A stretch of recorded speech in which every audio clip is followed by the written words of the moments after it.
Everyone heard the silence, except one. Welcome to Wolfe Files.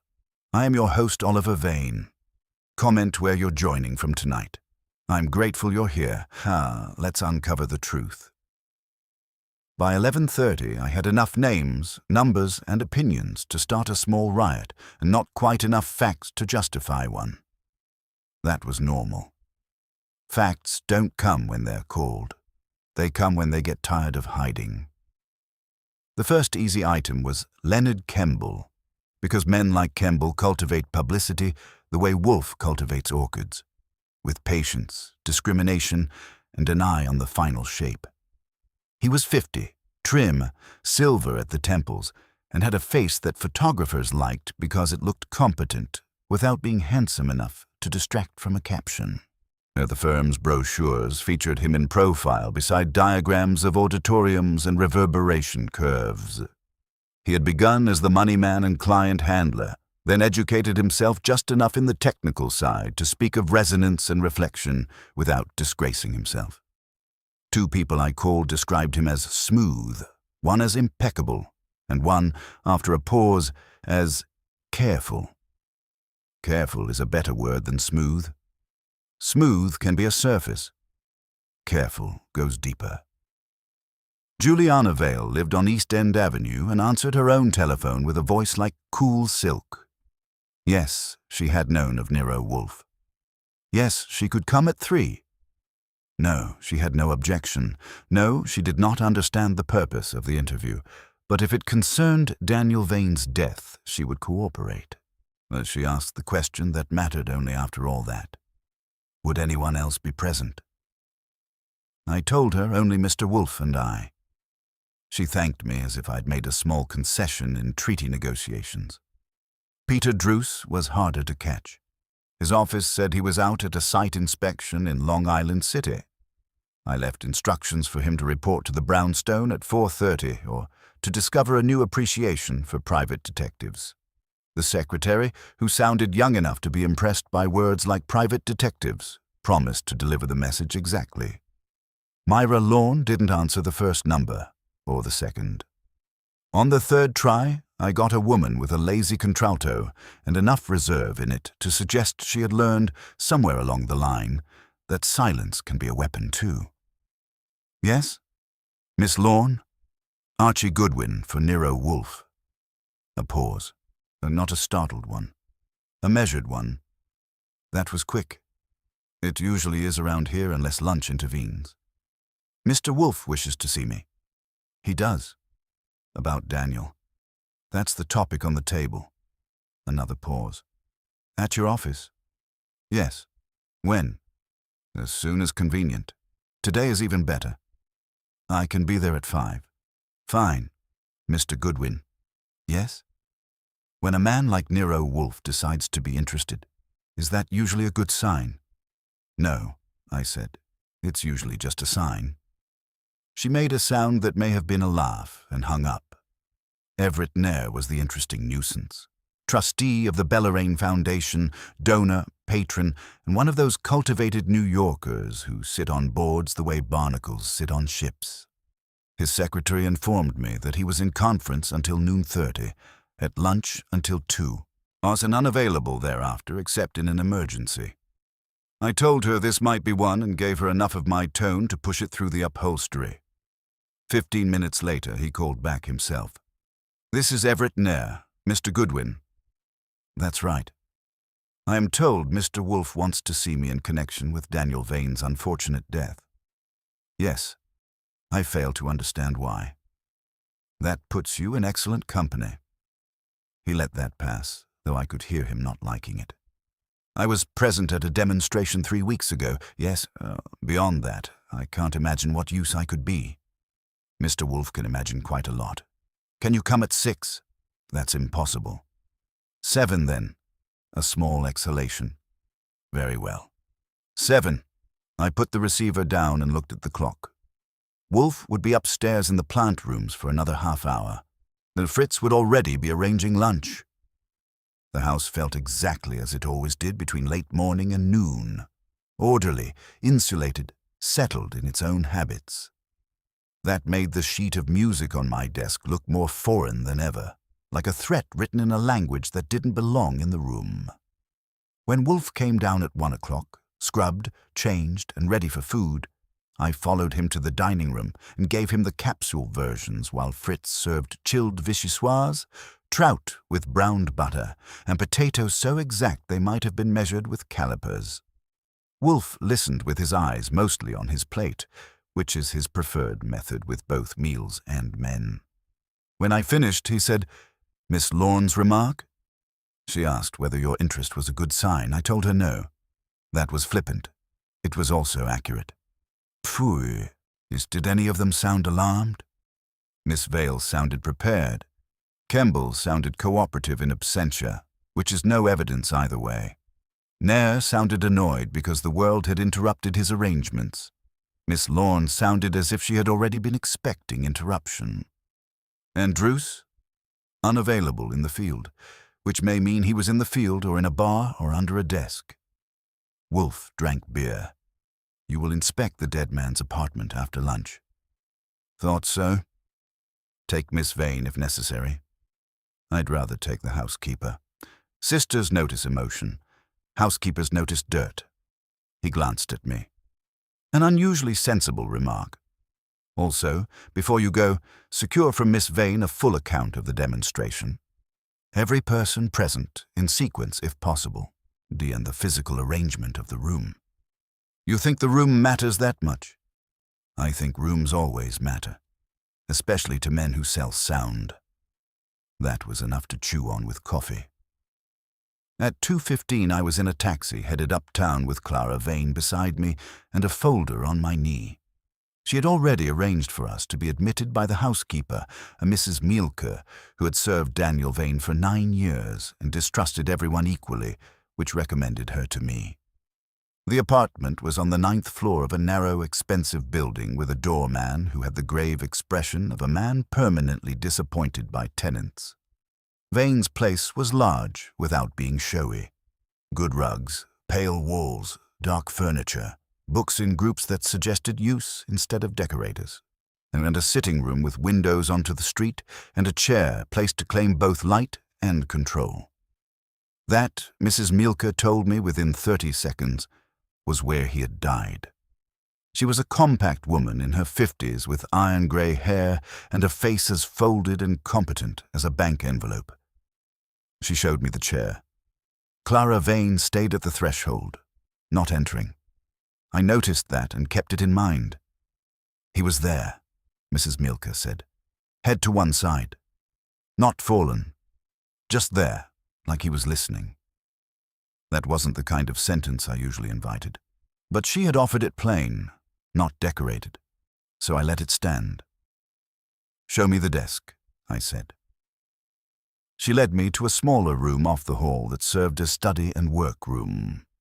The desk was broad, modern, and bare except for a lamp, a tray, a fountain pen, and then one blotter with a faint square of discoloration where something had rested for some time and then been removed. The notebook? I asked. Mrs. Mielke nodded. Brown leather.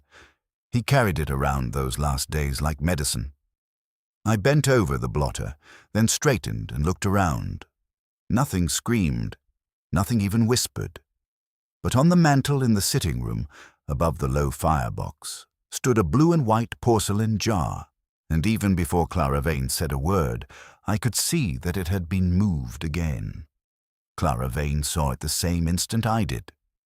She didn't speak, but her breath caught once, sharp enough to be heard across the room.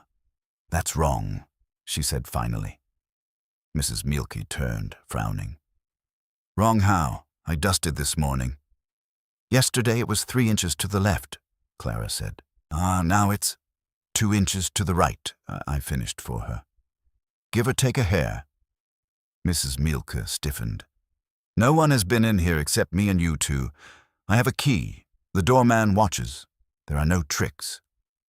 Of course there are tricks, I said. That's what makes them tricks. I crossed to the mantel and stood looking at the jar without touching it. Blue and white porcelain, Chinese or good imitation, maybe a foot high, with a lid and a narrow neck. decorative, not useful. It had probably been sitting there for years, minding its own business until someone decided to give it a part in a play. "Mrs. Mielke," I said, "when you dust, do you move it?" "Yes, of course." "And put it back exactly where it was?" "I put it back where it belongs." "That's not always the same thing," I said. "When did you last move it before today?" "Yesterday morning, before Miss Vane came." "And when you came back from market yesterday?" She hesitated just enough to count. I did not look at it. "Today?" "This morning, as I said. I dusted, I moved it, I replaced it. I did not measure it with a ruler." Clara stepped closer, still not touching the mantle. "Mrs. Mielke, you're sure you didn't notice anything different yesterday afternoon? Anything at all?" "No. If I had, I would have said so." "A beat. Unless it was small." "It was small," I said. "That's the point." I took out my tape measure. Not because I expected a precise answer, but because people behave differently when you use tools. I measured from the right edge of the mantle to the base of the jar, then from the left. The difference was just under 2 inches off center. And if it had been exactly centered before, someone had moved it with care. Not by accident. If it had not been centered, someone had still moved it with care, because careless movement leaves a trail. "Any marks?" Clara asked. "Maybe." I crouched, ran a finger along the polished wood. There was a faint smear where the base had been, and another where it was now. Not enough to photograph, but enough to tell me the jar had been in 2 different places within the last day. I stood. "Mrs. Mielke, who has keys?" "Myself. Mr. Vane had one." "Miss Vane has one now. The building has a master, but the doorman does not use it without instruction." "Anyone else ever had one?" "No." "Locks changed recently?" She nodded. "A week before he died. New cylinders." "Who did that?" "A locksmith from a place on Lexington. I have the card." "Get it for me." She left us. Clara spoke quietly. "You think someone came in again?" "I think someone wants you to know they can," I said. "That's not the same as wanting anything in particular from the room." "Then why the jar?" "Because it's harmless. Or looks that way. You move a chair, someone sits in it. You move a picture, someone notices the angle. You move a small object, and only a person who is already looking will see it." She glanced at me. "And you think I'm already looking?" "I think your brother trained you to be." Mrs. Mielke returned with a card and a notebook of her own, where she had written dates in a narrow, exact hand. I took the card, Lexington lock and key, and jotted down the date of installation. 8 days before Daniel Vane died. I put it away. "Now," I said, "I want to see the rest." We went through the apartment slowly. Bedroom, kitchen, study again. Nothing else had been disturbed in any way that announced itself. The study gave me the most to think about. The blotter's pale square told me the missing notebook had been used often and kept in the same place when not carried. The pen lay parallel to the desk edge. The tray was empty. There were no loose papers, no drafts, no scribbles, no evidence of a man in agitation, which contradicted everything we had been told about the last days. "Where are his project files?" I asked. "In the office," Clara said. "He didn't bring work home except notes." "Convenient," I said. "For whom?" "For anyone who didn't want me to find anything here." She looked at me, then away, and I went back to the sitting room and stood again in front of the chair where he had died. From there you could see the mantel, the jar, the windows, the door to the hall, and the doorway to the study. It was a good position. A man who liked control would choose it. "Mrs. Mielke," I said, "when you found him—" "No, you didn't find him. Miss Vane did. But you saw him before the doctor moved him." "Yes." "Was anything else out of place then?" "No." "Windows open?" "No, closed." "Curtains?" "As you see them." "No sign of anyone else?" "No." I nodded. All right, lock the door when we leave. If anyone comes with a key, I want the doorman to call Miss Vane immediately. No exceptions. She stiffened again. I always follow instructions. Good. Start with that one. In the hall, Clara stopped me. What do you think it means? That depends, I said. Do you want the answer that sounds reasonable or the one that's useful? The useful one. It means your brother was right about one thing. Someone is arranging things. Silence, she asked. Not yet. But we're getting there. Back in the taxi, I opened my notebook and wrote 3 lines under Daniel Vane's name. Changed locks, missing notebook, moved jar. Twice. Then I added a 4th. Demonstration. Everyone hears something, one man doesn't. Clara sat beside me, hands folded again. You haven't asked me about the demonstration. I was saving it for dessert, I said. Start talking. She did. The recital space belonged to the Bellarine Foundation, a narrow hall renovated with expensive discretion. Hidden panels, adjustable surfaces, the kind of work Vane and Kemble specialized in. And the demonstration had been for a new acoustic treatment designed to eliminate unwanted resonance and isolate specific frequencies. In plain English, it meant you could make a room where certain sounds traveled perfectly and others died before they reached your ear. Selective silence, I said. Yes. Who was there exactly?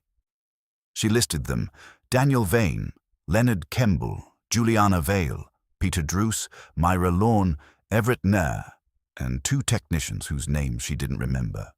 The demonstration involved a short piece of music played through concealed speakers, then adjustments made to panels, then the piece played again. And that's when it happened, I asked. Yes.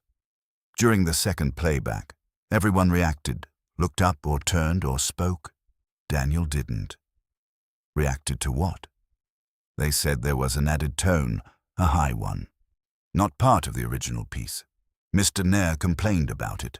Mr. Druce said it was intentional. Myra told Daniel afterward that it was obvious. And Daniel said he didn't hear it. Yes. Did anyone believe him? I don't know. Leonard laughed. Juliana said nothing. Myra argued with him. She said it was impossible not to hear it. Is it? I asked. She met my eyes. I don't know anymore. We rode the rest of the way in silence that wasn't arranged, just occupied. When we reached the brownstone, I told her Wolfe would see her again if necessary, and sent her on her way with instructions to have that check delivered before 3.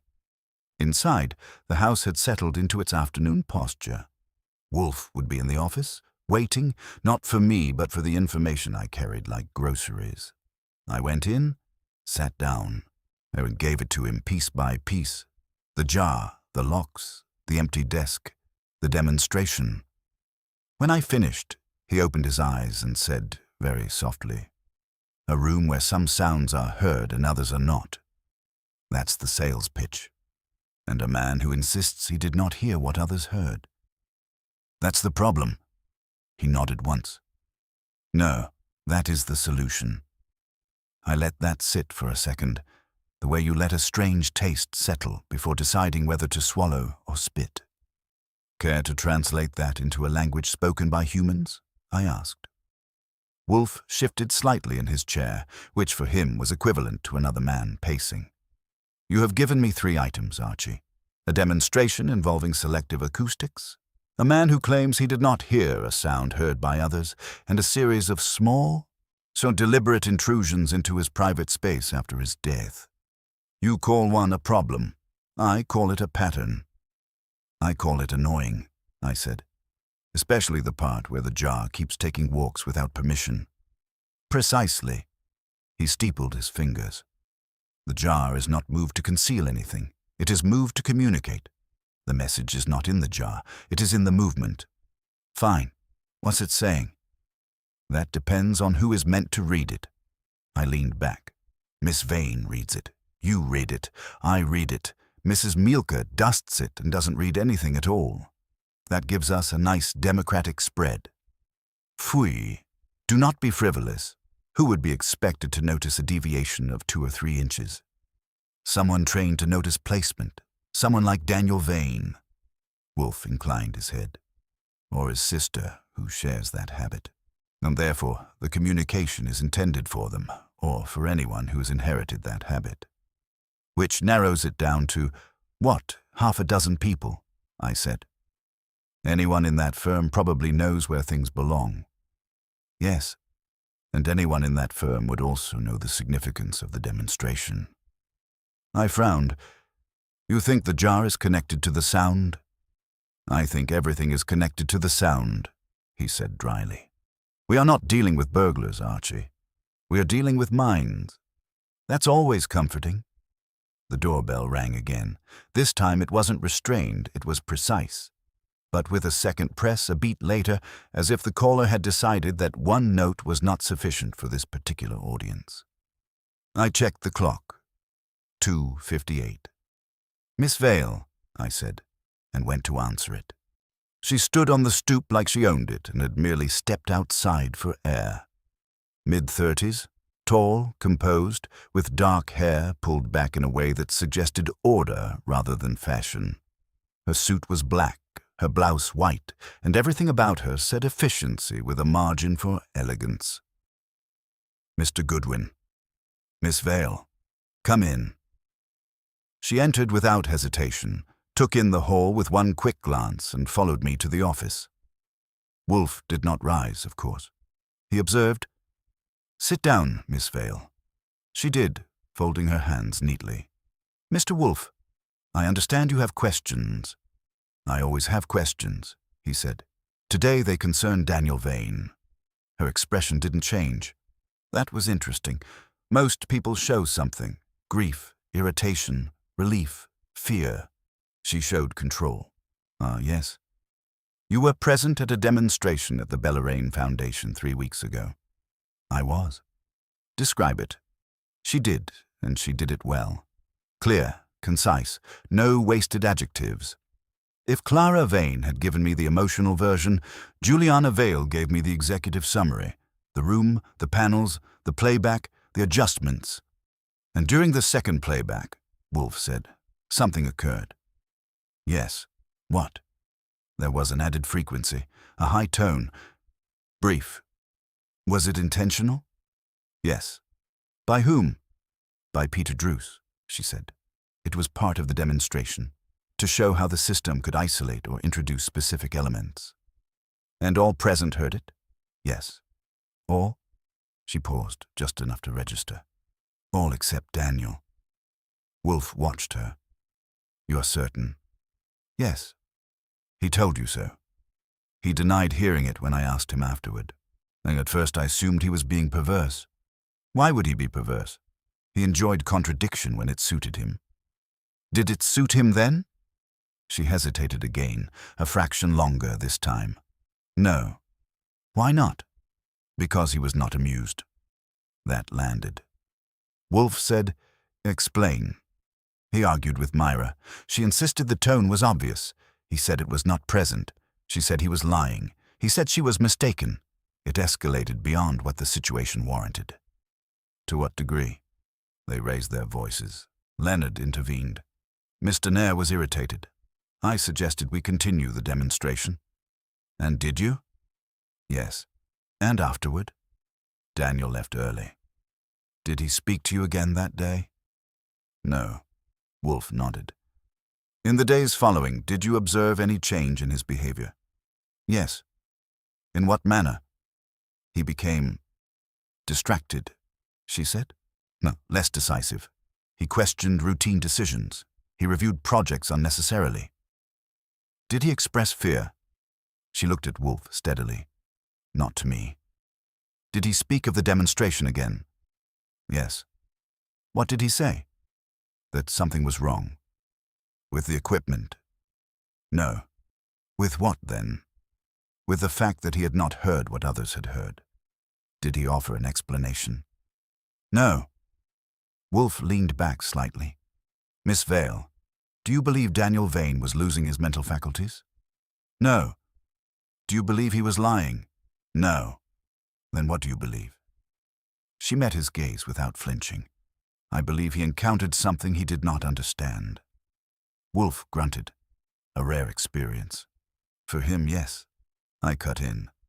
Miss Vale, did anyone else behave oddly after that demonstration? She turned her eyes to me. They were sharp. Define oddly. Changed routines, asked unusual questions, started moving porcelain jars around apartments for no apparent reason. That got a flicker, almost invisible. I'm not aware of any jars, she said. Humor me. She considered.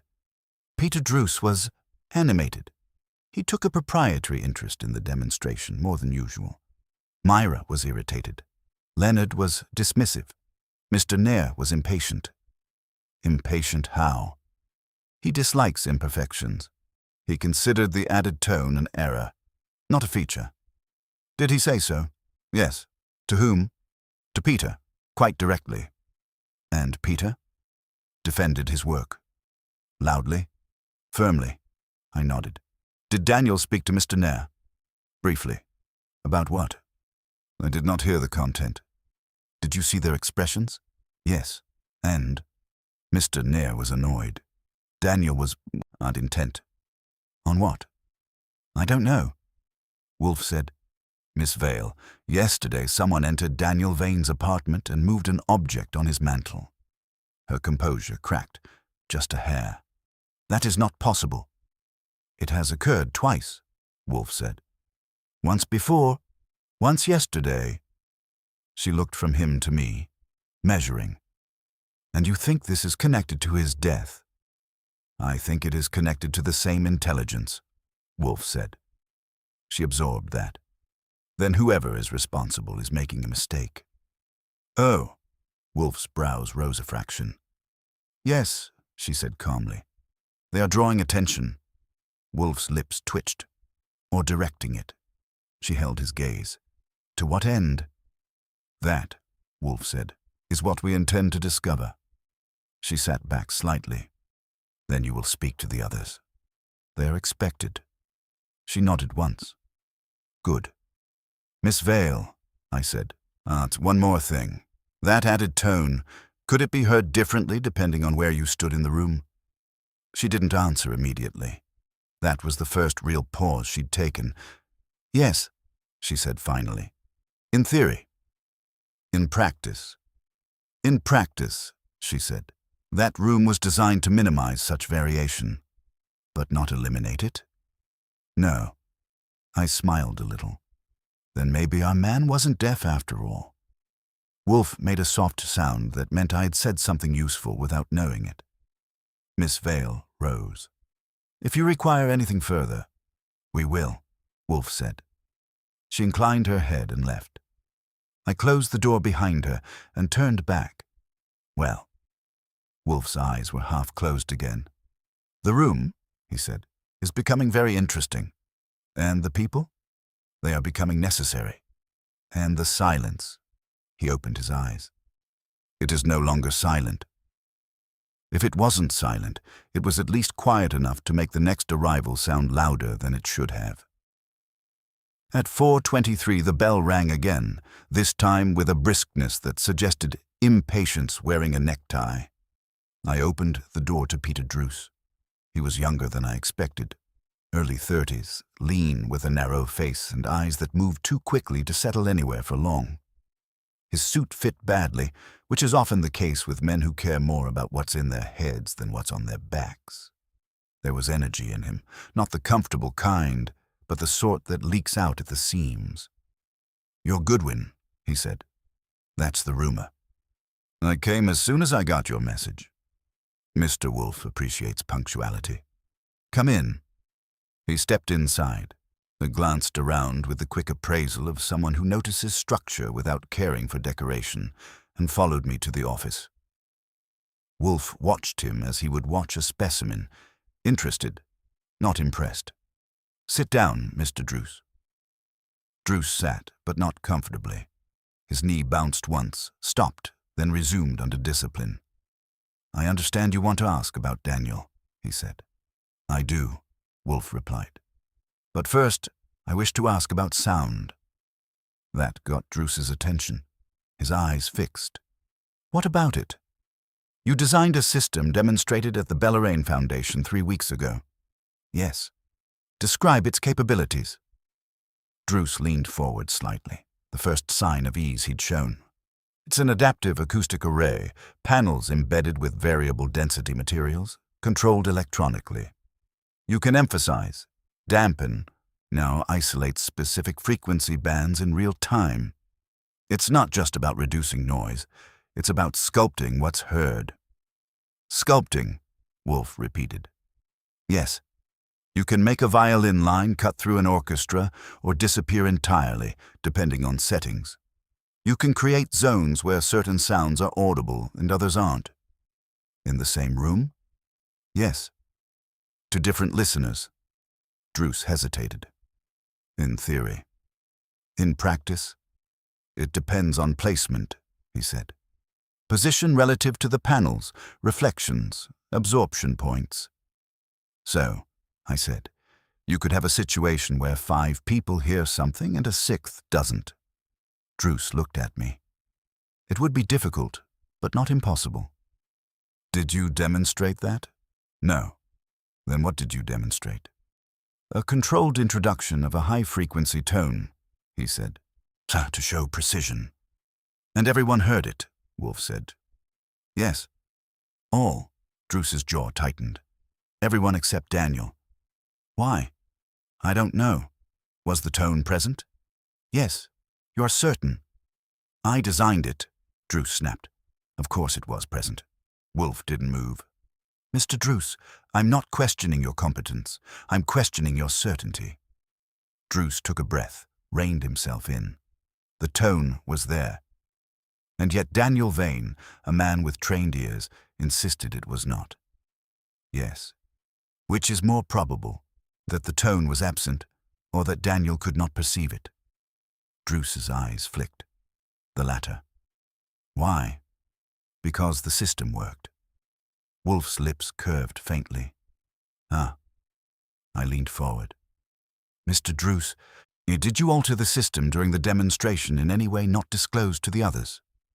No. After the demonstration? No. Before? No. You're sure about that? Yes. I let it go. For the moment. Wolfe said, "What was your relationship with Mr. Vane?" "He was my employer." "Nothing more?" Druce hesitated. "He respected my work." "And you respected his?" "Yes." "No rivalry?" "No." "No disagreement?" "There are always disagreements," Druce said, "but nothing unusual." "Except this," Wolfe said. "Yes," Druce admitted. "What did you conclude from it?" "That he was wrong." Wolfe inclined his head. "Naturally." Druce's mouth tightened again. "Look, if you're suggesting there was something wrong with the system—" "I suggest nothing," Wolfe said. "I inquire." "Then inquire about someone else," Druce said. "I built what I was asked to build. It worked." "Did it?" Wolfe murmured. Druce stood abruptly. "If that's all—" "It is not," Wolfe said, still seated. "Yesterday someone entered Mr. Vane's apartment and moved an object on his mantel." Druce blinked. "What?" "A porcelain jar," I said. 2 inches to the right, previously 3 inches to the left. Druce stared at me as if I had switched languages mid-sentence. "What does that have to do with anything?" "That," I said, "is what we're trying to find out." "I haven't been near his apartment," Druce said quickly. "Not since." He stopped. "Since," Wolfe prompted. "Since before he died." "When?" 2 days before, Druce said. "We had a meeting." "At his place?" "Who was present?" "Just us." "What did you discuss?" "Work." "What work?" "The Bellarine project." "Specifically?" Druce hesitated again. "Adjustments." "To what?" "To the system." "What adjustments?" Wolfe asked. Druce's eyes shifted, then came back. "Fine-tuning." "For what purpose?" "For performance," he said. Wolfe watched him. "Mr. Druce, you are withholding information." Druce's jaw set. I'm protecting my work. You are protecting something, Wolfe said. Whether it is your work or your reputation remains to be seen. Druce exhaled sharply. We were experimenting with directional attenuation. I raised a brow. In English, creating zones where certain frequencies are cancelled out, he said. Actively, not just absorbed. Cancelled, I repeated. As in gone? As in not perceived, Druce said. By everyone? No. By whom? He didn't answer. Wolfe said, by a specific listener. Druce's silence confirmed it. I sat back slowly. So you could make a sound that everyone hears, except one person. Druce looked at me. In theory. In practice, I said. He swallowed. We were close. Wolfe nodded once. And did Mr. Vane approve of this? No. Why not? He said it was dangerous. In what way? He didn't explain. Did he forbid further work? Yes. And you obeyed? Druce didn't answer. Wolfe said, Mr. Druce, did you continue the work after his objection? A long pause. Yes, Druce said finally. Without his knowledge. Yes. Did anyone else know? Druce hesitated. Myra. I glanced at Wolfe. He hadn't moved, but the room felt different. Miss Lorne, he said. Of course. Druce looked suddenly tired. We were close to something important. Important enough, I said, to ignore your partner's warning that it was dangerous. Yes. Dangerous how? I asked.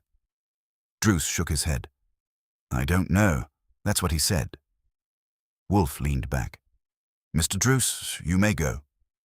Druce blinked. That's it? For now. Druce hesitated, then turned and left. When the door closed, I let out a breath I hadn't noticed, holding.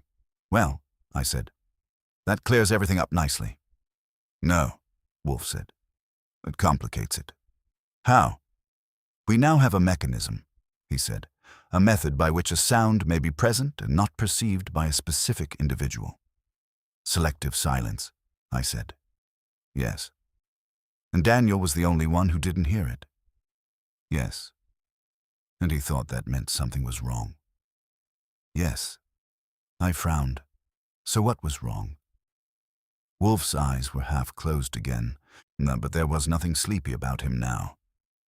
Archie, he said, what if Mr. Vane was correct? About what? That he was the only one who did not hear the silence.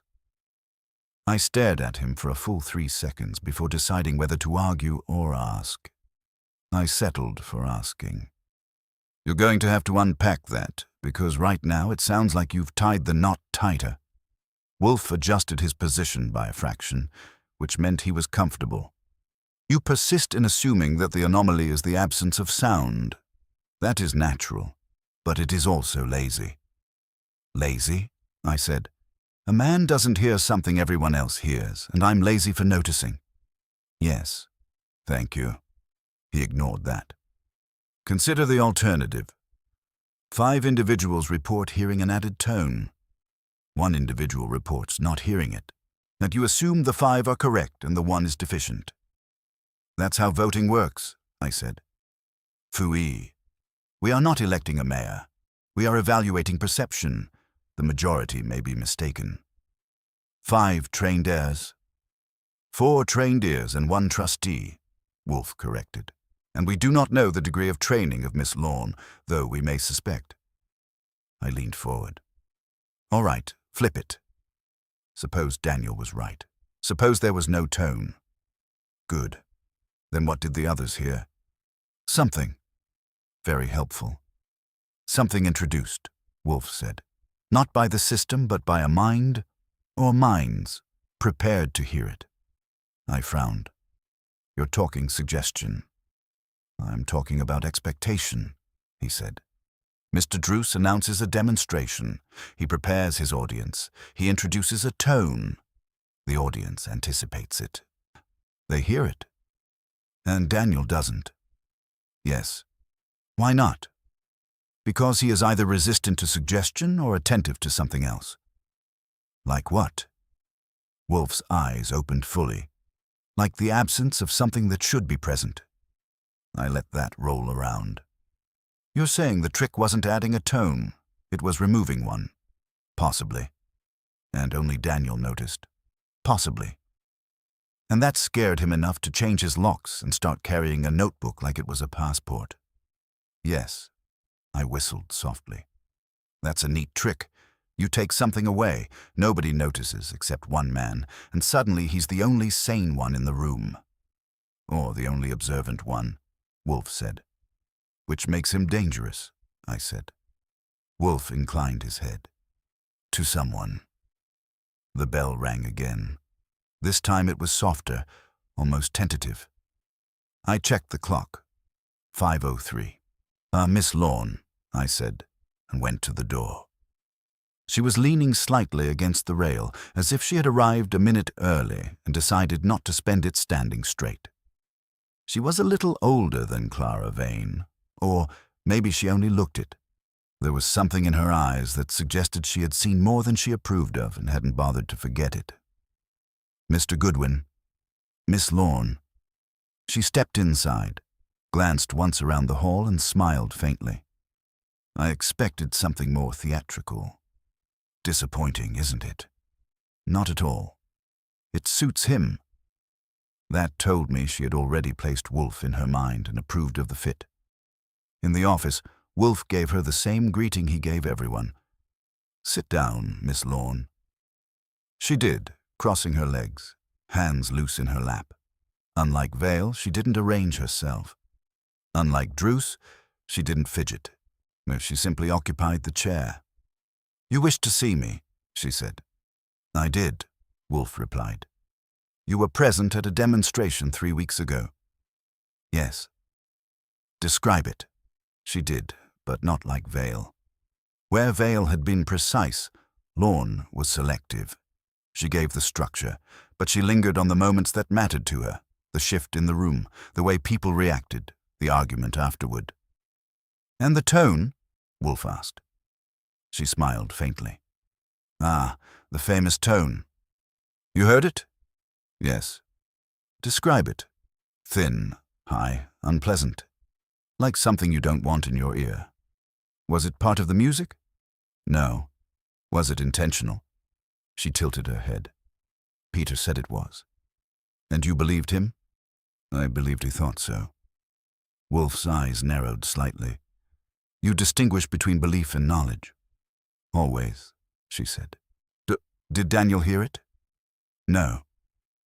Why not? She shrugged lightly. Because it wasn't there for him. Explain. I can't, she said. I can only tell you what I observed. Which was? That everyone reacted except Daniel. That Daniel became very still. That when I told him it was obvious, he looked at me as if I had said something absurd. Did you consider that you might be mistaken? She met Wolfe's gaze. No. Why not? Because I trust my senses. Wolfe made a soft sound. Dangerous. Only if they're wrong, she said. I cut in. Miss Lorne, you and Druce were working on something. Directional attenuation. Making sounds disappear for specific people. Her eyes flicked to me, then back to Wolfe. Peter talks too much. Sometimes, I said. Were you working on it? Yes. Did Daniel know? Yes. Did he approve?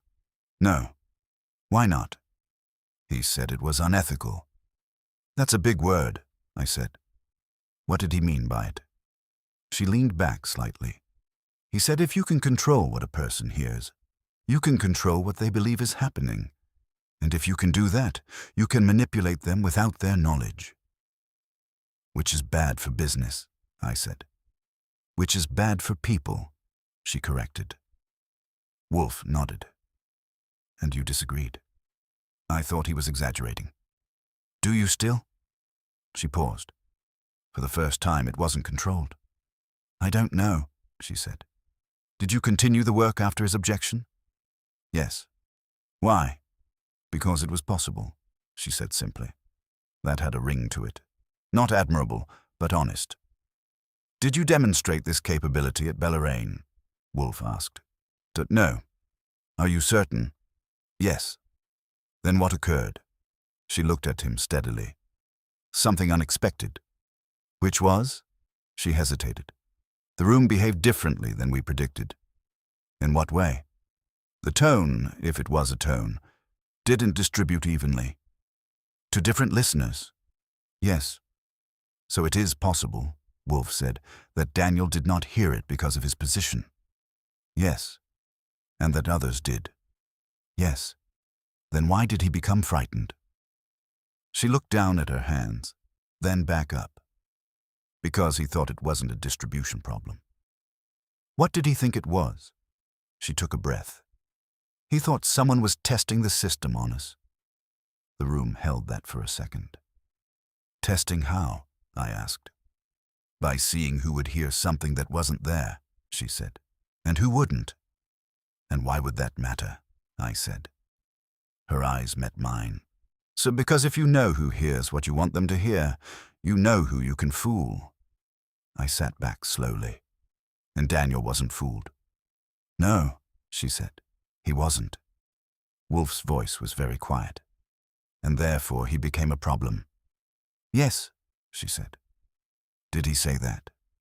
No. Did he act as if he believed it? Yes. Did he identify who might be responsible? She hesitated.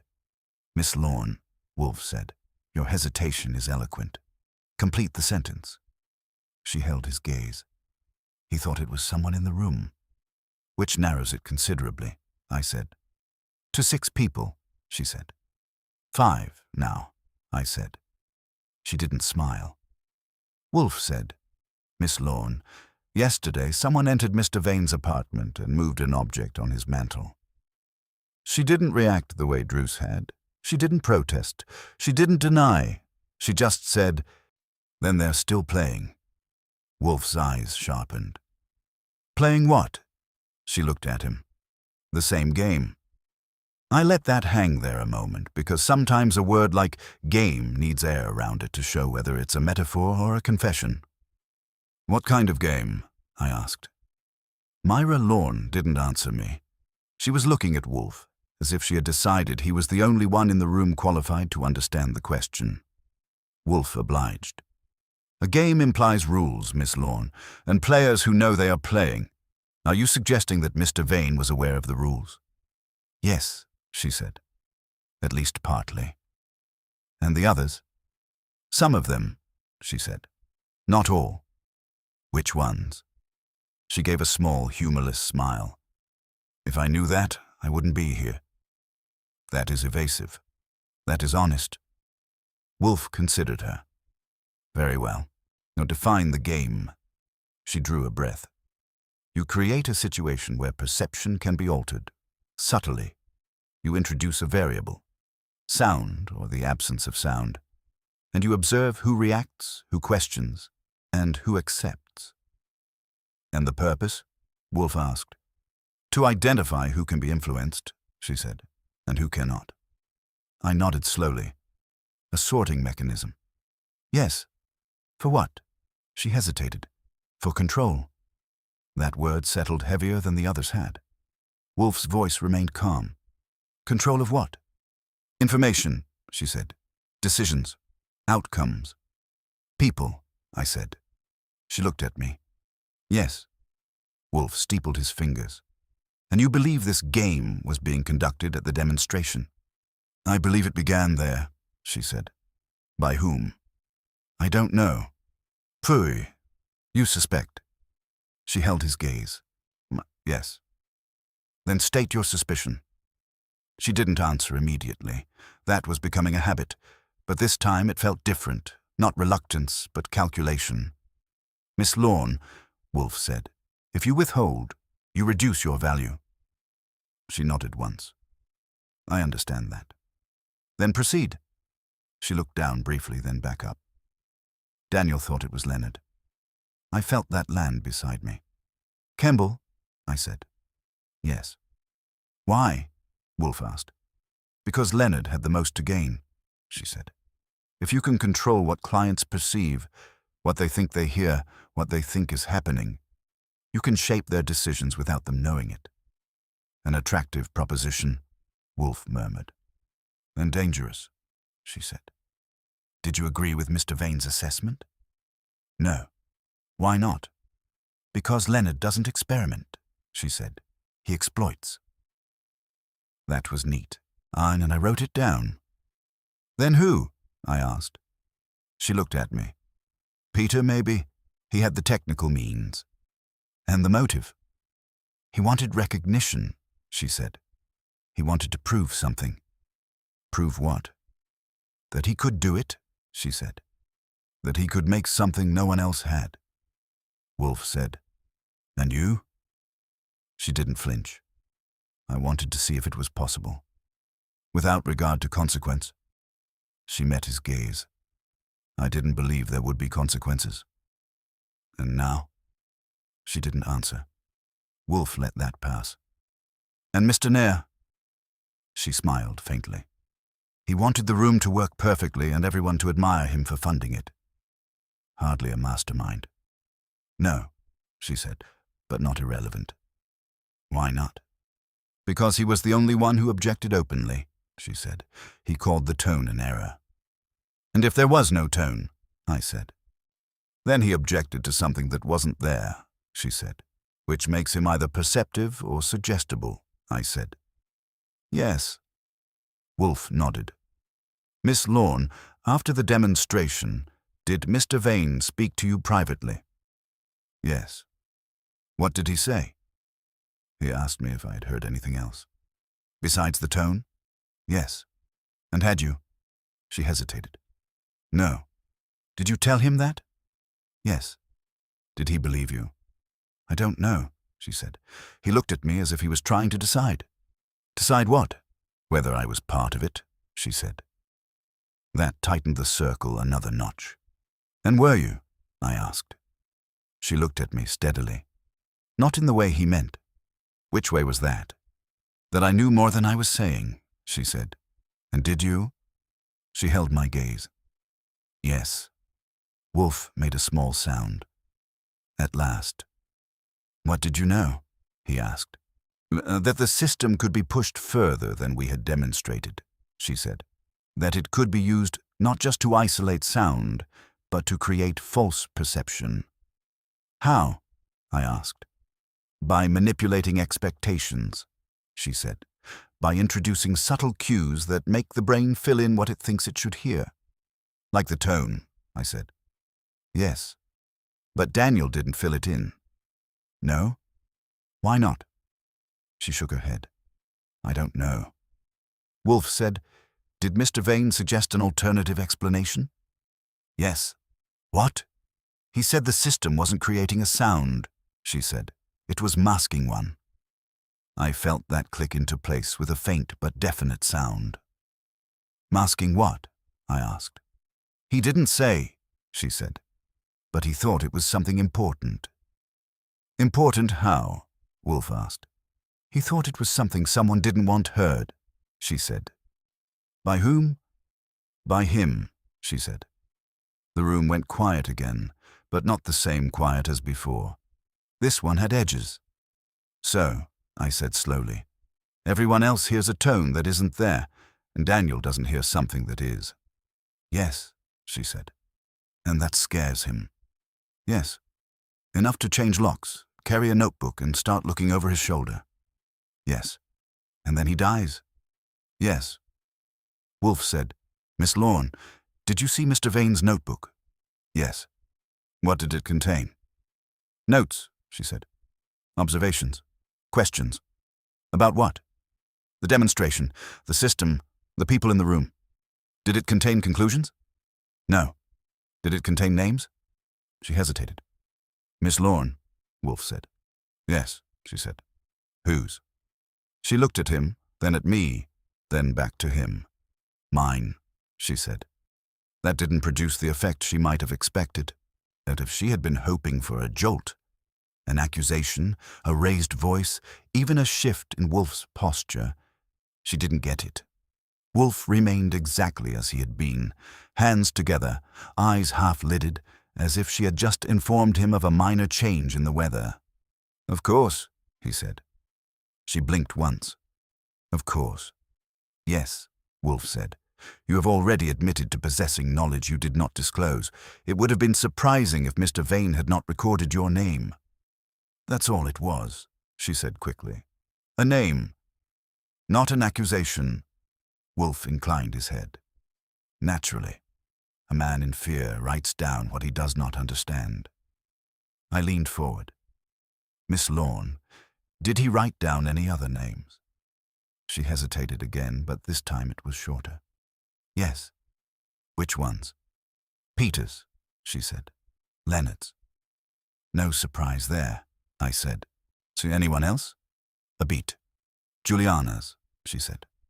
"That one I didn't expect, and it showed." "Vale?" "Yes.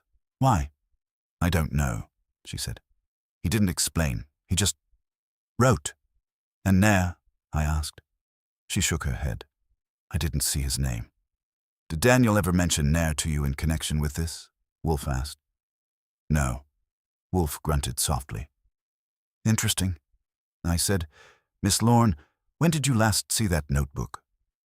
"The night before he died," she said. "Where?" "At his apartment." "What were you doing there?" She didn't flinch. "Talking." "About what?" "This," she said. "The demonstration, the system, his concerns." "Was anyone else present?" "No." "Did he show you the notebook?" "Yes." "Voluntarily?" "Yes." "What did he say about it?" "He said he was trying to map the silence," she said. I glanced at Wolfe. He didn't move, but I could feel the phrase land. "Map it how?" I asked. "By identifying who reacted to what," she said. "Who heard the tone? Who didn't? Who responded quickly? Who hesitated?" "Behavioral patterns," I said. "Yes." "Did he draw any conclusions?" "No," she said. "Not yet." "Did he suspect you specifically?" She held my gaze. "He suspected everyone." "Even himself?" That caught her off guard. Just for a second. "I don't know," she said. Wolfe spoke very quietly. "Did he ask you to listen for anything in particular?" She nodded. "Yes." "What?" "He said if I ever noticed something missing, not added, not changed, but missing, I should tell him immediately." "And did you?" Wolfe asked. "No." "Why not?" "Because I didn't notice anything," she said. Then after a pause, "Or I didn't recognize it." Wolfe made a small sound deep in his throat. "See, recognition is often the rarest skill." I said, "Miss Lorne, yesterday someone went into his apartment again." "I know," she said. I blinked. "You know?" "Yes." "How?" "I was there," she said. That hit like a dropped glass. "You were what?" I said. "I went to the apartment yesterday afternoon," she said, "after the housekeeper left." "You have a key?" "No." "Then how did you get in?" She met my eyes. "I had one made." "That's illegal," I said. "So is breaking into someone's mind," she said calmly. Wolfe's eyes opened fully now. "Miss Lorne, did you move the jar?" "Yes." "Why?" "To see if anyone would notice," she said. I stared at her. "You're kidding." "No." "You went into a dead man's apartment, moved an object, and left, just to see if someone would notice?" "Yes." "Why?" "Because that's what he was doing," she said. "That's what who was doing?" "Daniel," she said, "before he died." The room tightened. "Explain," Wolfe said. She leaned forward slightly now for the first time. The jar wasn't random. He moved things, small things, subtle things. He was testing whether anyone else was aware of the changes. I felt a slow shift in my thinking. "You're saying the first movement wasn't the killer. It was Daniel." "Yes." "And you copied it?" "Yes." "Why?" "To continue the test," she said. "To see if the pattern would hold." "And did it?" Wolfe asked. She looked at him. You noticed? Wolfe inclined his head. I was informed. But someone else noticed too, she said. Who? I asked. She shook her head. I don't know, but the jar was moved again. Today, I said. Yes. So you move it yesterday? Aye, and someone moves it again before we get there today. Yes. And that someone wants you, or Clara, to know they're still playing. Yes. I sat back slowly. That's not a game. That's a conversation. Yes, she said, without words. Wolfe nodded. A dialogue conducted through displacement, I said, and the notebook's missing. Yes, she said. Did you take it? No. Did you see it yesterday? No. So whoever moved the jar today might also have the notebook. Yes. And they're still engaged in Daniel's little experiment. Yes. Wolfe leaned back slightly. Miss Lorne, when you moved the jar yesterday, where did you place it? 3 inches to the left, she said. And today it was 2 inches to the right. Yes. Not centered, Wolfe said. No. Why not centered? She frowned. I don't know. Because the conversation is not complete, Wolfe said. I looked at him, meaning the responder is not imitating, but answering, he said. 3 inches left is a statement. 2 inches right is a reply. Replying what? I asked. Wolfe's eyes shifted to the music sheet still on the side table. Listen, he said softly. I felt it then. Not a sound, but the shape of one. Left, right, I said slowly. Directional. Yes, Wolfe said. Like the system, I said. Position matters. Yes. And the jar's position is pointing to something. Precisely. I got to my feet. The apartment. Wolfe nodded. You will return. And look for what? For what is missing, he said. I grinned without humor. That narrows it down to everything. On the contrary, Wolfe said. It narrows it to one thing. What thing? He closed his eyes again. The silence Mr. Vane heard, he said. I didn't argue.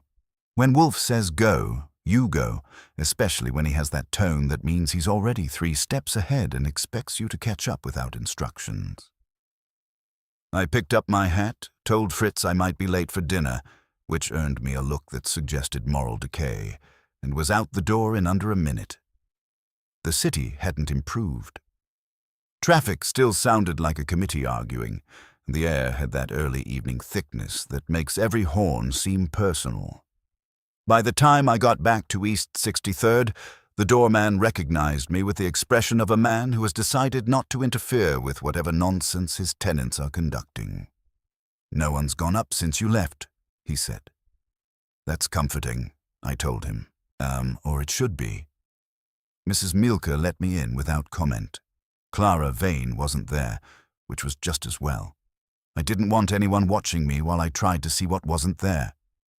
I went straight to the sitting room and stood where Daniel Vane had died. Wolfe had said position mattered. Druce had said it. Lorne had confirmed it. The whole business of that room on Fifth Avenue depended on where you stood, what angles you caught, what reflections reached you and what didn't. So I stood in the chair's position and did nothing for a full minute. Not thinking, just looking. The mantel, the jar, the windows, the door, the study. Then I moved. 2 inches to the right. Nothing obvious changed. No secret door swung open, no whisper floated out of the walls. Just the same room, same furniture, same expensive quiet. I moved back, and then 3 inches left. Still nothing. Fine, I muttered. Be that way. I crossed to the windows. Closed. Tight. No gaps. I checked the frames anyway, running my fingers along the edges. Solid. Whatever had been heard, or not heard, wasn't coming from outside. Back to the chair.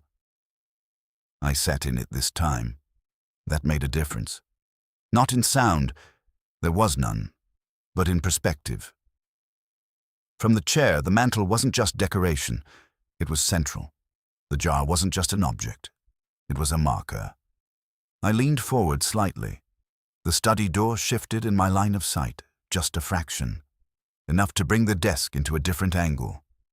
I got up and went into the study. Now I tried the same thing there. Standing, then shifting right, then left. The desk didn't change. The blotter didn't change. So the empty square where the notebook had been stayed stubbornly empty. But the room felt wrong. Not wrong like something broken. Wrong like something missing. I went back to the sitting room and looked again. Then it clicked, not loud, not dramatic, just a quiet alignment of things that should have been obvious earlier. I crossed to the mantel and finally touched the jar. "Sorry," I said to no one in particular, and moved it back to center. Then I stepped back into the chair's position. Now the sight line ran straight, mantel, jar, study door, desk, a clean line. I shifted 2 inches right. The line broke. 3 inches left, broke again. I went back to center. Perfect. "Okay," I said softly. "Now we're talking." I moved into the study and stood behind the desk, facing the sitting room. From there, the jar lined up with the chair, now into direct visual path. I leaned down, closer to the desk, and that's when I saw it. Not on top, under. The desk wasn't flush with the wall. There was a narrow gap, maybe 1.5 inches, just enough to hide something flat. I crouched, reached in, and my fingers brushed leather. I pulled it out.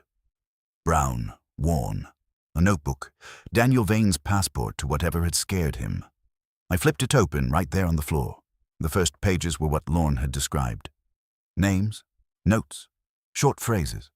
Kemble, Druce, Vale, Lorne, each with lines under them, arrows, question marks. Then further in, the writing changed. Less scattered, more focused. Tone present. Others confirm. Position irrelevant. Test, move object, no reaction. Repeat, different position, still no reaction. I turned another page. Masking. A not addition. Then, what is missing? I felt a small chill at that one. Next page. Not hearing tone, hearing absence. Then, others hearing expectation. I flipped again. A diagram of the room, crude but clear. Positions marked, arrows, circles, and in one corner, underlined twice, chair position, line of sight, desk. I looked up at the desk I was crouched beside, then back at the notebook. "Yeah," I said. "You were getting there." Another page. "Someone knows?"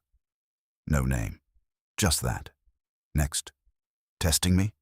And then, "If they can remove a sound, what else?" I turned the page. Blank. Next page. Half-filled. "Silence, not absence. Concealment." Then in larger letters, "Listen for what isn't there." I exhaled slowly. The rest of the notebook was empty. No grand conclusion. No accusation. So just a man circling something he couldn't quite catch before it caught him. I stood up, the notebook in my hand, and went back to the sitting room. I put the jar back where I'd found it, 2 inches right, because now I understood. This wasn't just a conversation, it was an instruction. Left, right, adjust position, find the line, see what aligns. And when it aligned, you found what had been hidden, which meant whoever had moved it today knew exactly what Daniel had been doing, and knew I would follow it. I went to the phone and called Wolfe. "Yes," he said. "I've got the notebook." A pause. Not surprise. Confirmation. Location. Under the desk, hidden by line of sight from the chair, only visible when the jar's centered. Good. I hesitated. Wolfe. He was right. Yes. They weren't adding a sound. No. They were masking one. Yes. I looked at the notebook again. And he figured it out. Yes. And that's why he died. Another pause. No, Wolfe said. I frowned. No, he repeated. That is why he was killed. I let that settle. Difference? I asked. A considerable one, Wolfe said. Return at once, Archie. We will assemble them this evening. All of them? Yes. The whole orchestra. Precisely. I glanced once more around the apartment. The chair, the mantel, the jar, the neat, controlled quiet. Wolfe, I said, whoever's playing this game, they're still in it? Yes, he said. And they know we are too. A faint sound came through the line. Not quite a chuckle, not quite approval. Then Nero Wolfe said, "It is time we ended it." By the time I got back to the brownstone, the house had that particular tension it develops when Wolfe has decided to exert himself without moving. Fritz had arranged the chairs in the office with more precision than usual, which meant he had been informed that guests were expected and that order mattered. The red leather chairs faced Wolfe's desk in a clean arc. No clutter, no distractions. Even the flowers had been shifted half an inch, which told me Wolfe had already started arranging more than furniture. He was in his chair, of course, eyes closed, hands resting on the desk, looking like a large, immovable problem. I crossed to him and placed the notebook on the blotter. He didn't open his eyes. "You have read it." "Yes. And you have understood it." "Enough to know I don't like it." "That is not an answer." "He was mapping perception," I said. "Testing who noticed absence, not presence. The jar was part of it. Position mattered. The line of sight mattered. The system wasn't adding sound, it was removing it." "Yes. And he figured someone was using that deliberately." "Yes. And he got killed for it." "No." I exhaled through my nose. "You're still holding that line." "I am correcting your imprecision," Wolfe said. "He was not killed for discovering the mechanism. He was killed for discovering the purpose." "Which is?" He opened his eyes. "That," he said, "we will now determine." The bell rang. Right on time. I went to the door and found Leonard Kemble. He was exactly as advertised. Trim, composed, with the kind of face that makes people trust contracts they haven't read. His suit was immaculate, his tie perfect, his expression polite with a thin layer of impatience. "Mr. Goodwin," he said. "Mr. Kemble. Come in." He entered, glanced around once, quick, efficient, and followed me to the office. Wolfe didn't rise. "Sit down, Mr. Kemble." Kemble did, adjusting his cuffs as he settled. "I understand this concerns Daniel's death." "It does," Wolfe said. "I've already spoken to the police." "I am not the police." "So I gathered." The bell rang again. I went back. This time it was Everett Nair, carrying irritation like a briefcase. "Mr. Goodwin, I trust this will not take long." "I trust nothing," I said. "Come in." He followed, slower than Kemble, looking around as if assessing the room for deficiencies. Then came Peter Druce, not a minute early, energy tighter than before, and Juliana Vale, precisely on time, composed as ever. Myra Lorne arrived last, exactly when she intended to, not a second before. Clara Vane had been invited as well, and she came quietly, taking a seat slightly apart from the others, her eyes moving from face to face. 7 people in the room, 1 chair empty, Daniel Vane's, in a manner of speaking. I closed the door and took my place. Wolfe let the silence settle. Not empty silence, weighted silence. Then he opened his eyes. "Ladies and gentlemen," he said, "you are here because Daniel Vane is dead." No one spoke. "You are also here," he continued, "because each of you was present at an event 3 weeks ago, which has not yet concluded." That stirred them. Slight shifts. A glance from Kemble to Vale. Druce's fingers tightening on his knee, but Lorne still watching. Wolfe went on. At that event, a demonstration was conducted involving the manipulation of sound. An additional tone was perceived by most present. One man did not perceive it. He looked at Clara Vane. That man was Daniel Vane. A pause. Subsequently, Mr. Vane became concerned. He altered his habits. He conducted tests. He recorded observations. Wolfe placed a hand lightly on the notebook, and he began to suspect that the demonstration had not been what it appeared. Kemble spoke first. "Mr. Wolfe, with respect, this is all rather speculative." Wolfe ignored him. Mr. Vane concluded that the system in question was not introducing a sound, but concealing one. That the perceived tone was a product of expectation, not reality. That the true anomaly was not what was heard, but what was not. Nair shifted. "This is absurd." "Is it?" Wolfe said mildly. "Mr. Druce, is it technically possible to create a condition in which a sound is present but not perceived by a specific individual?" Druce swallowed. "In theory." "In practice?" "Yes." A murmur, quickly suppressed. Wolfe nodded. "Thank you. Now, if such a condition existed, and if it were applied in a controlled environment, what would be its value?" No one answered. Wolfe supplied it. "It would allow the manipulation of perception. It would permit one to control what a person believes is occurring without altering the objective reality." Kemble leaned forward. "This is nonsense. Even if such a thing were possible, why would anyone—" "Because," Wolfe said, cutting him off without raising his voice, "it is profitable." That stopped him. Wolfe continued, "Imagine a client evaluating a space, and imagine that client hearing, or not hearing, specific elements based not on the physical environment, but on a designed perception. Decisions could be guided, outcomes influenced." Nair's face darkened. "Are you suggesting—" "I suggest nothing," Wolfe said. "I describe possibilities." He let that sit. "Mr. Vane," he went on, "found this possibility objectionable. He believed it unethical. He believed it dangerous." Lorne's eyes flickered. "More importantly," Wolfe said, "he believed it was already being used." That landed. Kemble's voice sharpened. "By whom?"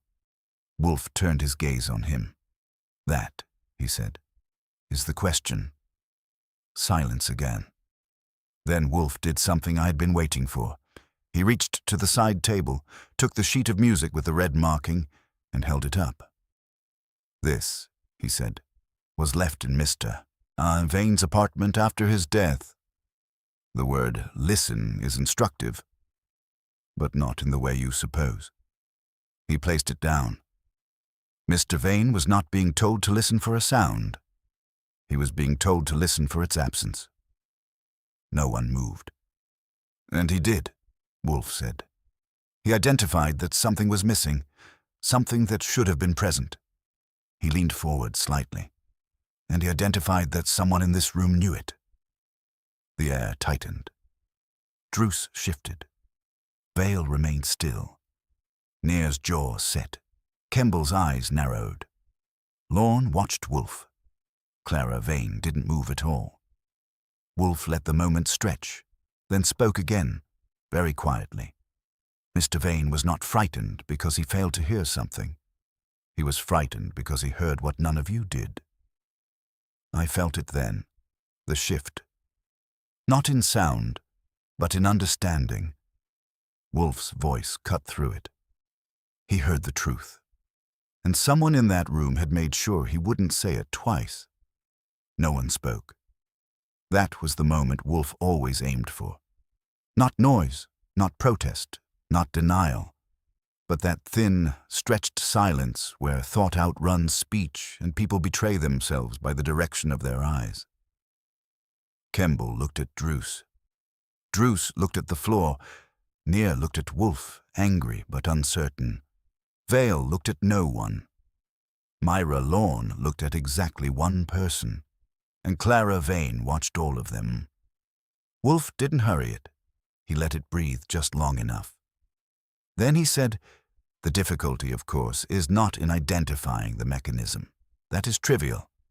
Mr. Druce has already admitted that the system could be used to conceal sound selectively. The difficulty lies in identifying the purpose. He shifted his gaze, slowly, deliberately, eye from one face to another. Why would one conceal a sound from a specific individual? No one answered. Wolfe did not look at them now. He looked at the notebook. Mr. Vane asked himself that question. He concluded that the sound in question was not incidental. It was not a tone. It was something meaningful, something that, if heard, would alter his understanding of the situation.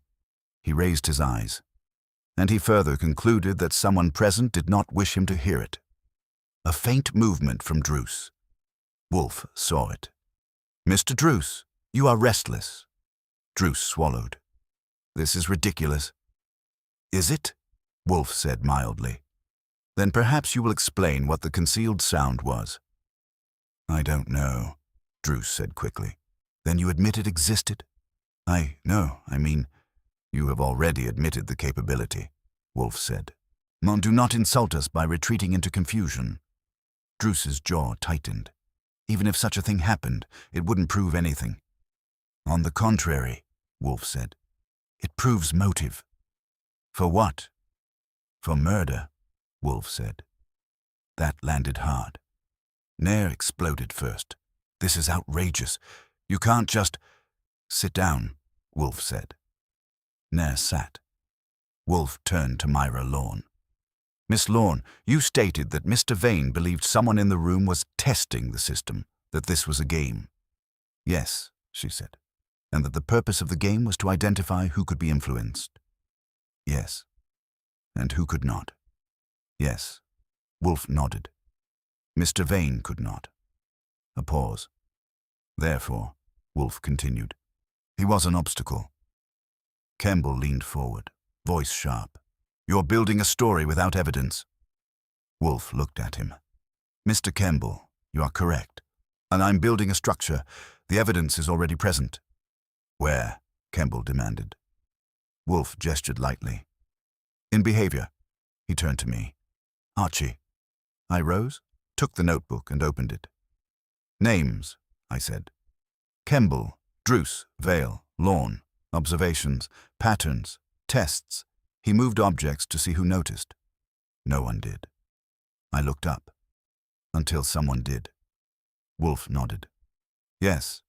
After his death, the jar was moved again. Not randomly, not carelessly, deliberately." He shifted his gaze. "Miss Lorne admitted to moving it once, to continue Mr. Vane's experiment." Lorne didn't move. "And yet," Wolfe continued, "it was moved again, by someone else, someone who understood the significance of the act." He let that settle. "Which means," he said softly, "that the person who moved it the second time had read the notebook." That hit like a quiet hammer, and Clara Vane's head turned sharply. Campbell stiffened. "That's absurd. The notebook was missing." "Yes," Wolfe said. "It was concealed, under the desk, in a position only visible from a specific line of sight, aligned with the mantel." He looked at me. "Which Mr. Goodwin discovered." I nodded. Wolfe turned back to the group. "Therefore, anyone who moved the jar after Miss Lorne did so must have known where to find the notebook and must have retrieved it." Silence. Then Wolfe's voice, calm as ever. "Which of you has it?" No one spoke. Wolfe didn't wait. "Miss Vale," he said. Her eyes met his. "You did not react when the movement of the jar was mentioned earlier. You did not express surprise. You expressed calculation." Vale's voice was steady. "Because I don't indulge in theatrics." "No," Wolfe said. "You indulge in control." A faint tightening at her mouth. "You were operations director," Wolfe continued. "You managed clients, staff, outcomes. You understood the value of perception." "That's business," she said. "Yes," Wolfe said. "And you understood the potential of Mr. Druce's system, not as a demonstration, but as a tool." She didn't answer. "You also understood Mr. Vane's objection," Wolfe said, "and his potential to expose the misuse." "That's speculation," she said. "Is it?" Wolfe said. Then explain why you visited his apartment yesterday. That landed. Clara Vane turned sharply. You did what? Vale didn't look at her. I did not. You did, Wolfe said. You have a key. I do not. You had one made, Wolfe said calmly. As Miss Lorne did. Only you did not move the jar to test a theory. Now you moved it to confirm that the notebook had been discovered. Vale's composure held, but just barely. You retrieved the notebook, Wolfe continued. You read it. You understood that Mr. Vane had identified the concealed sound, not merely as a technical anomaly, but as evidence of deliberate manipulation. Vale's voice dropped slightly. You're assuming I am concluding, Wolfe said. Silence. Then, very quietly. What sound? Vale asked. Wolfe leaned back. The one Mr. Vane did not hear, he said, because it was not meant for him. No one moved. Wolfe's eyes were on her now, fixed. At the demonstration, he said, while the others were distracted by the supposed tone, a second sound was present. Subtle, directed, not part of the system's display. Vale's fingers tightened. It was a communication, Wolfe said. So between two individuals. One who sent it, one who received it. Druce's head snapped up. Lorne's eyes shifted. Kemble went very still. And Mr. Vane, Wolfe continued, did not hear it, because it was masked from him. A long pause. Miss Vale, Wolfe said softly, you heard it. That was it. Not a collapse, not a confession, just the smallest change. Her breath held a fraction too long. Wolfe saw it. And you responded, he said, which is how Mr. Vane knew something was missing. Not from the room, but from him. Vale's voice was almost a whisper. He couldn't prove it. No, Wolfe said, but he could observe it, and he could record it, and eventually he could expose it. Silence again. And that, Wolfe said, you could not permit. Clara Vane's voice broke in, sharp. You killed him. Vale turned to her slowly. No, she said. Wolfe nodded. Correct. Everyone looked at him.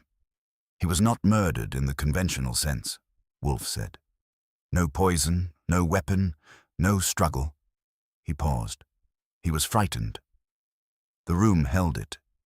Frightened by the realization, Wolfe said, that perception itself could be manipulated, that reality could be altered without his consent, and that those he trusted were involved.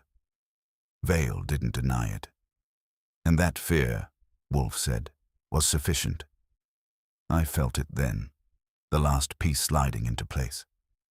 He died of it, I said. Yes, Wolfe said, but he died because it was induced. He looked at Vale. You did not strike him, Wolfe said. You ensured he understood. Vale's eyes closed briefly, then opened. He was going to destroy everything, she said quietly. No, Wolfe said. He was going to reveal it. That's the same thing, she said. To you, Wolfe said. Silence. Then Nero spoke, shaken. What was the communication? Vale didn't answer. Wolfe did. A simple signal, he said. A confirmation that the system worked. Not as demonstrated, but as intended. He looked at her. And that you were prepared to use it. Vale didn't deny that either. Clara Vane stood. You let him die. Vale met her eyes. He chose to understand. Wolfe's voice cut through it. No, he said. He chose to listen. That ended it. Not with noise, not with outrage, but with that same tight, controlled silence the whole thing had been built on. After a moment, I went to the phone, because whatever else this was, it was now the police's problem. Wolfe leaned back, eyes closing again, the case already finished in his mind. The room slowly emptied. Clara Vane last. At the door, she turned. No, thank you. Wolfe didn't open his eyes. Pfui. She almost smiled. When it was over and the house had settled back into itself, Fritz brought dinner. Wolfe ate well. Afterward, with beer in hand, he said, "Archie." "Yes, sir." "Man's greatest vulnerability is not ignorance." No, he said. "It is the belief that what he perceives is complete." I nodded. "And when it isn't?" He took a sip. "Then," Nero Wolfe said, "someone else is arranging the silence." I leaned back, listening. This time I paid attention to what wasn't there. The house was quiet again. Not the kind of quiet that comes from absence, that hollow, empty sort, but the kind Wolfe prefers, ordered, contained, and earned. Fritz had cleared the last of the dishes. The chairs in the office were back where they belonged. The red leather had lost the imprint of tension. Everything was in its place. Except, of course, for the part that wasn't. I was at my desk, going through the notebook again, not because I needed to, but because I wanted to see if it read differently now that the answer had been handed to me. It didn't. It read like a man circling truth with discipline and just missing it by the width of a breath. Wolfe was in his chair, eyes closed, beer at his elbow, looking as if the world had behaved itself sufficiently for the day. After a while, I said, "You could have stopped earlier." "No. You had her halfway through." "No. You had her when she didn't react to the jar." "No." I turned in my chair. "Then when?" "When she asked the wrong question," he said. That was subtle. It was decisive. I waited. He opened one eye, just enough to remind me he was still in the room. She did not ask what the concealed sound was. She asked what Mr. Vane had heard. That is the question of a participant, not an observer. I nodded slowly. Because she already knew the mechanism. Yes. And she knew Daniel didn't hear it. Yes. And she knew why. Wolfe closed his eye again. Precisely. I tapped the notebook. He was close. He was correct, Wolfe said. Not entirely. Entirely enough, Wolfe said. He understood the principle. He lacked only confirmation. And she gave it to him. Yes. I leaned back. That's what killed him. No, Wolfe said. What killed him was his inability to accept it without consequence. I frowned. You're splitting hairs again. No, he said. I am distinguishing between cause and instrument. Miss Vale did not apply force. No, she applied knowledge. That's a neat way of saying she scared him to death. It is an accurate way, Wolfe said. I let that sit. Still, I said, it's not the kind of case that makes the headlines. Fortunately, Wolfe said, I do not work for headlines. No, I said. You work for $10,000 and irritation. Pooh, I grinned. She'll pay. She already has. That was quick. She is efficient, Wolfe said. Like Vale, I said. A pause. Yes, Wolfe said. I looked down at the notebook again. What about the system? What about it? You going to report that too? No, Wolfe said. It is not my function to regulate technology, even when it can mess with what people think they hear. Yes. That doesn't bother you? It concerns me, he said. But concern is not jurisdiction. I nodded. Well, that was Wolfe. Draw a line, stay behind it, and let the rest of the world fall where it may. After a minute, I said, You think anyone else knew about what she was doing? No. Druce? He knew the capability, Wolfe said, not the application. Lorne? She suspected, Wolfe said. That is not knowledge. Kemble? He would have used it, Wolfe said. He did not create it. Nair? Decorative, Wolfe said. I laughed. That's harsh. It is accurate. I flipped another page in the notebook, though I'd already read it twice. You know what gets me? I doubt it. He kept saying he was the only one who didn't hear it. Yes. And he thought that made him the odd one out. Yes. But really. He was the only one who was not being manipulated. Wolfe finished. Yeah. Silence again. Not uncomfortable. Just there. But after a while I got up, crossed to the mantel, and looked at the vase of flowers Fritz had arranged. Perfectly centered. Not a millimeter off. No experiments tonight, I said. No, Wolfe said. I've had sufficient experimentation for one day. I turned back. You know, that jar is irrelevant now, Wolfe said. Maybe, I said, but it did its job. Yes. It made someone look. Yes. And once you look, you may see what is missing, Wolfe said. I nodded. Funny thing, I said. Most people think truth is about finding something. Wolfe lifted his glass. They are mistaken, he said. Truth is often about noticing what is not there. I went back to my desk, picked up the notebook one last time, and closed it. Case finished. No gun, no chase, no dramatic confession. Just a room, a sound that wasn't heard, one and a woman who understood too well how to shape what others believed. And Wolfe, sitting in his chair, having never moved more than a few inches, had unraveled it all. I switched off the desk lamp. The brownstone settled into its night. And this time, when the silence came, I listened to it properly.